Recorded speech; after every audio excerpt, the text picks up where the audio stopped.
Hi, in this video I'm going to show you how I converted a 1975 MonArk 12-foot flat bottom Jon Boat into a tiny bass boat. That being said, let's go ahead and get started. This is going to be the first time that I've modified a Jon Boat into somewhat of a tiny bass boat. And what I have here is a recent purchase of a 1975 MonArk 12-foot flat bottom Jon Boat. And I'm going to replace the original transom that was on it, as well as add some flooring and a casting deck up front. And since it's kind of small, I'm not going to put anything major in here like a bunch of compartments and stuff like that. And also, since it's my first build, I'm going to give it a try and see how it turns out.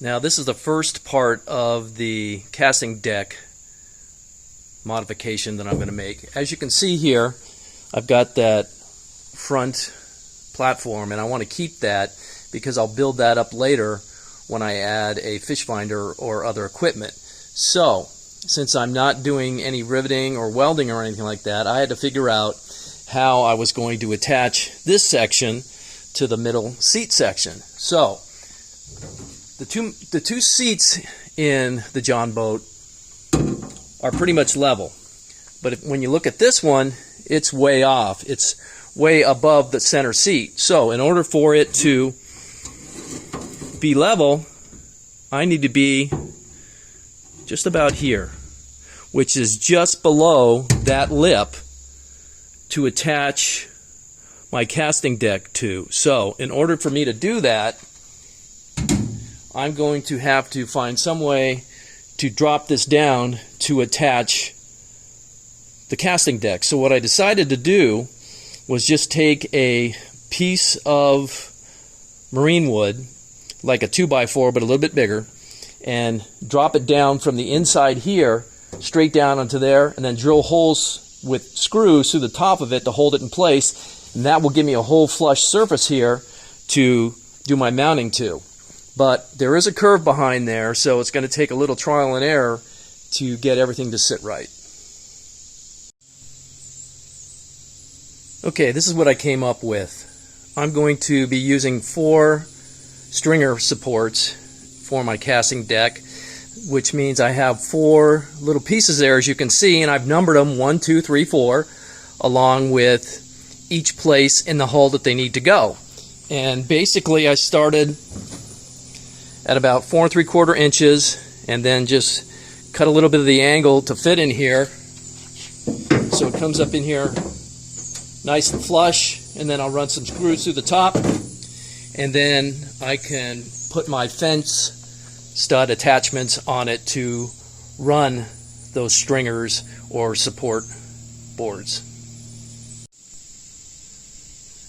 Now I'm moving to the center seat where I'm going to attach the other side of these stringers or 2x4 supports. And I'm going to be using these, they're for fences for the 2x4 studs. But as you can see, there's a lip in here of about a ½ inch, so I can't mount them here because they'll be tilted. And then also because there's going to be this overhang. So what I'm going to do is use some of this leftover 3/4 inch HDPE and make little spacers in there, and then attach them here, and then everything will be flush.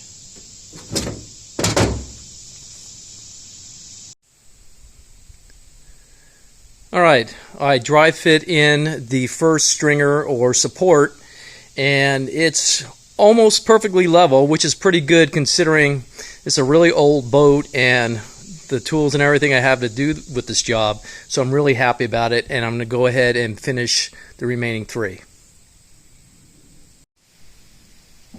This is the dry fit of everything together before I go ahead and take it apart and paint it to keep it from rotting. And coming up here, you can see how I have the front of it connected there.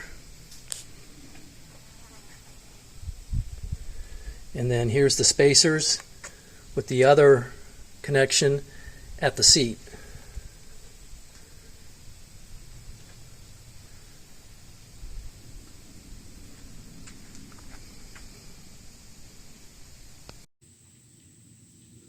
I was a little concerned that there might be some deflection in the outer edges of the marine plyboard. So I added 2 braces on either side that sit in the crease area of the Jon Boat for extra support.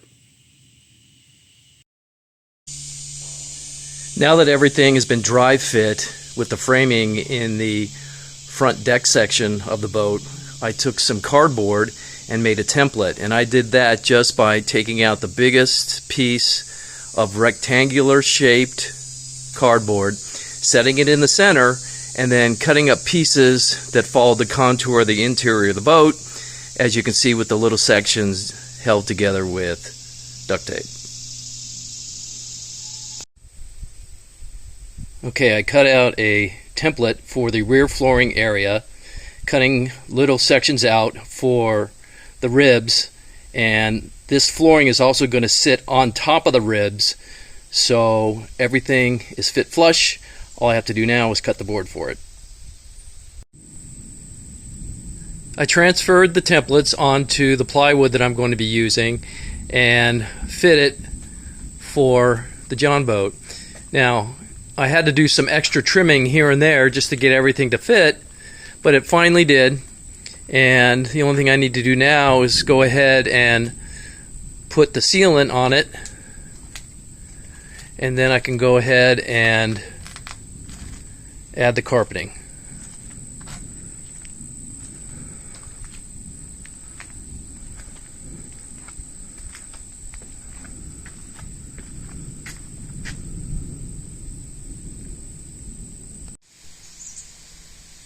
I've got the decking laid out, and I'm going to go ahead and put on quite a few coats of this to protect them.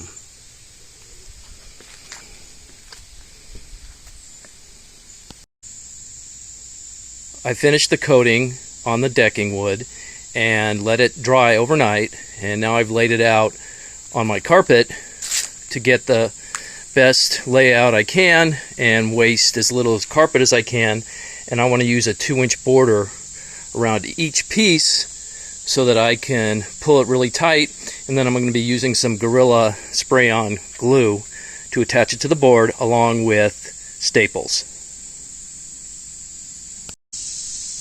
All my decking now has the carpet cut out around it, and I'm going to be using the Gorilla spray adhesive, and it says you can lightly spray one side so you can reposition what you want to join together. So I'm going to try that just in case I have any creases or bubbles, and that's what this piece of PVC pipe is for too, to smooth out any imperfections.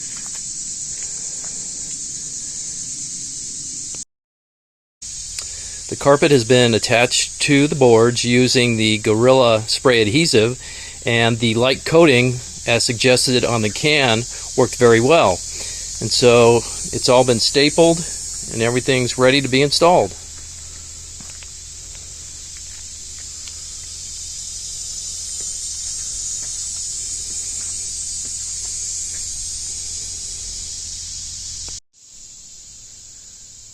I've coated and installed the framing that's going to go under the deck, and if you see the blue tape there in several other locations, that's to mark the approximate center line of the framing boards, so that when I put the decking over it, I'll know where to drill through to attach it.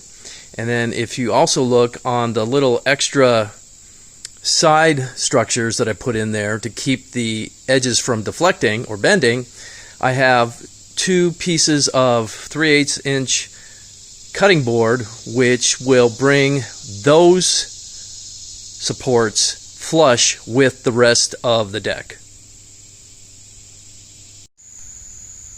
This is the completed project. So I'll start over at the rear.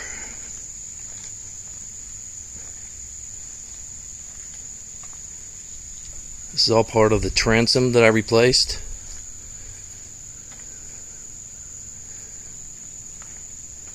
the bench seat cover, the floorboard,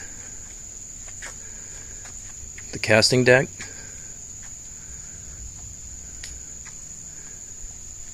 and the upper deck up here for electronics or a trolling motor. So overall, I'm really happy with how everything turned out, and I've got pretty consistent edging all the way around the interior of the boat.